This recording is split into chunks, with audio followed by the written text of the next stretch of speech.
Monsieur le gouverneur de la province du Sud-Kivu. Copie pour information à son Excellence, Monsieur le Président de la République démocratique du Congo, avec tous les hommages les plus déférents. À Messieurs les représentants spéciaux du secrétaire général des Nations Unies en RDC, à la MONUSCO, à Messieurs les responsables du Bureau conjoint des Nations Unies aux droits de l'homme, à l'OCHA et à toutes les agences humanitaires concernées, aux autorités provinciales et nationales compétentes, aux organisations nationales et internationales œuvrant en faveur de la paix et de la protection des populations civiles. Excellences, Monsieur le Gouverneur, Mesdames et Messieurs les représentants des Nations Unies, nous membres de la notabilité, représentants communautaires, forces vives et toute la population d'Uvira en général, préoccupés par la situation sécuritaire qui affecte les populations civiles d'Uvira, Fizi et Mwenga, à travers les hauts plateaux et moyens plateaux plutôt, ainsi que d'autres parties de la province Sud-Kivu, avons l'honneur de vous adresser le présent mémorandum. Un mémorandum contenant la situation de crise sécuritaire qui subissent nos populations causées par la persistance des attaques par drones et autres formes d'armes orchestrées par les troupes rwandaises et leurs supplétifs de AFC M23, Twirwaneho, malgré la présence des accords de paix visant à mettre fin. Notre démarche est civique, pacifique et non partisane. Elle est motivée par notre attachement à la paix, à la protection de toutes les communautés, au respect de la vie humaine et à la préservation de l'intégrité territoriale de la RDC. Après plusieurs années de conflits armés, de déplacements de populations, de pertes en vies humaines et destruction des tissus économiques et sociaux, nos communautés aspirent avant tout à une paix véritable, durable et inclusive. Notre message est de dire non à une nouvelle escalade de la guerre. La population ne veut plus revivre les conséquences dramatiques des affrontements armés. Nous exprimons particulièrement notre profonde inquiétude face à toute perspective de reprise ou d'extension des hostilités susceptibles de provoquer de nouveaux déplacements des populations et de nouvelles violations des droits de l'homme. Nous affirmons donc pacifiquement non à la guerre et à toute nouvelle escalade militaire, non à toute attaque contre les populations civiles, non à toute occupation ou prise des territoires par la force armée rwandaise, non à toute action visant à compromettre l'unité et l'intégrité territoriale de la République démocratique du Congo. Inquiétude relative à la protection des civils.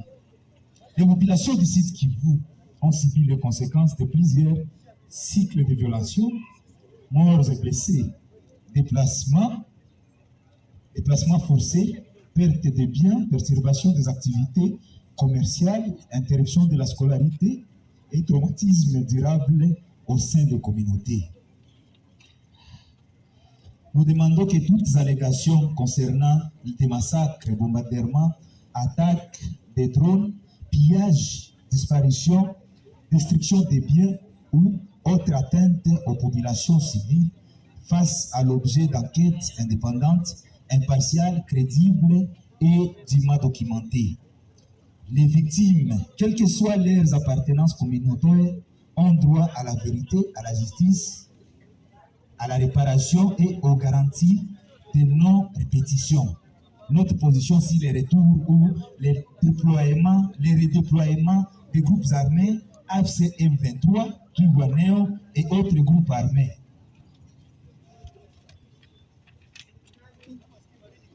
Une inquiétude majeure exprimée au sein de la population concerne la possibilité du retour ou du redéploiement des combattants ou des structures armées de l'AFC M23, de Twirwaneho et d'autres groupes armés dans la ville d'Uvira et dans les territoires environnants. Compte tenu des traumatismes et des graves accusations liées aux différents épisodes des conflits, nous demandons qu'aucun redéploiement susceptible de provoquer une nouvelle confrontation armée ne soit imposé aux populations civiles. Nous demandons aux autorités congolaises, aux Nations Unies et aux partenaires internationaux d'œuvrer prioritairement en faveur d'une solution politique, sécuritaire et inclusive, garantissant la paix et empêchant toute nouvelle confrontation militaire dans les zones densément peuplées, notamment dans nos villes et territoires. Nos recommandations aux Nations Unies et à la communauté internationale en général. Nous demandons à la communauté internationale et aux organismes des Nations Unies, conformément à leurs mandats respectifs, de s'impliquer pour le respect des accords de paix, de quitter sous le silence absolu et prendre des mesures en défaveur de notre agresseur, qui est le Rwanda, d'obliger au Rwanda de retirer ses troupes rwandaises, des troupes militaires rwandaises plutôt, d'appliquer les sanctions en défaveur des rebelles relatives aux crimes de guerre commis en RDC et partout à l'est de la République démocratique du Congo, de renforcer les mécanismes d'alerte précoce et de protection des civils dans les zones exposées à une reprise des hostilités, d'appuyer la documentation indépendante des violations graves des droits humains et du droit international humanitaire, d'accorder une attention particulière à la protection des femmes, des enfants, des personnes déplacées et des autres populations particulièrement vulnérables, de soutenir les initiatives communautaires,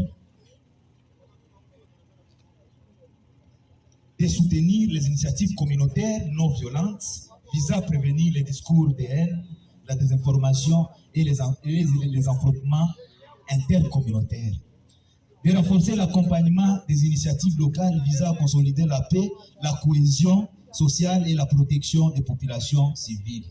À défaut de mesures concrètes, citoyennes et de réponses appropriées, nous nous réservons les droits d'envisager d'autres actions citoyennes pacifiques et de grande envergure conformément aux lois de la République démocratique du Congo. Nos recommandations au gouvernement congolais. Face à la persistance des attaques extérieures, nous recommandons au gouvernement congolais ce qui suit. De multiplier les démarches diplomatiques pour assurer une paix durable à la population congolaise. D'exiger l'application des accords de paix par la communauté internationale. De porter plainte à la CPI contre le Rwanda et ses supplétifs de AFC M23 pour non-respect de ses limites et crimes de guerre commis en défaveur du peuple congolais. Exiger le retrait des troupes rwandaises sans aucune condition, car ce pays ne l'appartient pas. Organiser une assistance aux victimes de guerre et plus particulièrement les réfugiés, dit les retournés spontanés. En cas de persistance du silence de la communauté internationale, d'engager avec toute puissance la voie militaire sans réserve. Là, nous soulignons accompagner les FARDC et les Wazalendo engagés sur le front. Justice pour les victimes. La paix durable ne peut être construite sur l'oubli des victimes. Nous demandons que les violations graves commises contre les populations civiles soient documentées et que les responsabilités individuelles puissent être établies par les mécanismes judiciaires compétents, indépendants de l'appartenance politique, militaire et communautaire des auteurs présumés. Nous refusons toute logique d'évasion collective. La responsabilité pénale doit être individuelle. Nous demandons vérité, justice, réparation et garantie de non-répétition. Notre engagement, nous réaffirmons notre volonté de travailler avec les autorités provinciales et nationales, les Nations Unies, les organisations de la société civile, les responsables communautaires et tous les partenaires sincèrement engagés en faveur de la paix. Notre démarche n'est dirigée contre aucune communauté. Nous voulons protéger tous les habitants sans distinction d'origine, d'ethnie, de langue ou d'appartenance communautaire. La diversité de nos communautés doit devenir une force de cohésion et non un instrument de guerre. Appel solennel.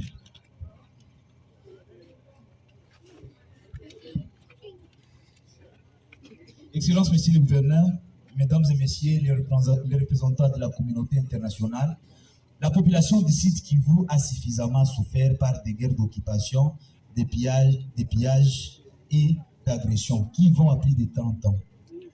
Nos enfants doivent pouvoir aller à l'école sans attendre les âges. Nos commerçants doivent pouvoir circuler librement et en sécurité. Nos agriculteurs doivent pouvoir rejoindre leurs champs sans aucune inquiétude. Nos pêcheurs et nos transporteurs doivent pouvoir exercer leurs activités dans la sécurité et la dignité. Nous demandons donc que toutes les décisions concernant l'avenir de nos villes et territoires placent la protection des populations civiles au-dessus de toute considération militaire ou politique. Nous lançons en fait cet appel non à la guerre, non aux attaques contre des civils, non à toute conquête territoriale par la force rwandaise accompagnée par l'AFC-23 Twirwaneho. Oui à l'intégrité territoriale de la République démocratique du Congo. Oui à la justice pour les victimes de guerre. Oui au dialogue communautaire responsable. Oui à une paix durable et à la coexistence pacifique de toutes les communautés qui vivent la République démocratique du Congo, qui vivent la province du Sud Kivu, qui vivent la ville et territoire d'Uvira, Fizi, Mwenga, Baraka et tous d'autres territoires composant la province du Sud Kivu. Nous vous remercions.